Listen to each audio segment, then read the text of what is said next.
ఇలా లెగ్స్ని ఫోల్డ్ చేసుకొని పెట్టుకోండి. డీప్ బ్రీతింగ్ తీసుకుంటూ స్లోగా చూడండి, ఒక్కొక్క లెగ్ని పైకి లిఫ్ట్ చేయండి. ఒక్క లెగ్ని ఫస్ట్ మినిమం 10 టైమ్స్ ప్రాక్టీస్ చేయండి. లోయర్ అబ్డోమెన్ మీద మనకు స్ట్రెచ్ రావాలి, అడ్రినల్ గ్లాండ్స్ బాగా యాక్టివేట్ అవ్వాలి, కిడ్నీస్ మీద ఉన్నవి కూడా.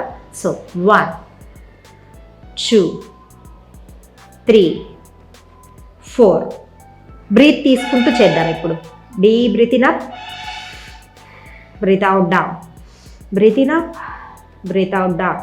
ఇలా వచ్చిన తర్వాత చూడండి, టైట్గా ఇక్కడ పట్టుకొని మెయింటైన్ చేయండి. పొట్టలో బాగా స్ట్రెచ్ తెలుస్తూ ఉంటుంది. ఆబ్వియస్లీ ఎంత పెద్ద పొట్ట ఉన్న వాళ్ళైనా సరే ఇలాంటి ప్రాక్టీసెస్ చేస్తూ ఉన్నప్పుడు పొట్ట మీద ప్రెషర్ వచ్చి పొట్ట లోపలికి వెళ్ళిపోతూ ఉంటుంది. ఆ ఫీల్ తోటి మళ్ళీ మళ్ళీ చేయాలనిపిస్తుంది. డీప్ బ్రీతింగ్ తర్వాత స్లోగా రైట్ సెంటర్, రైట్ సెంటర్.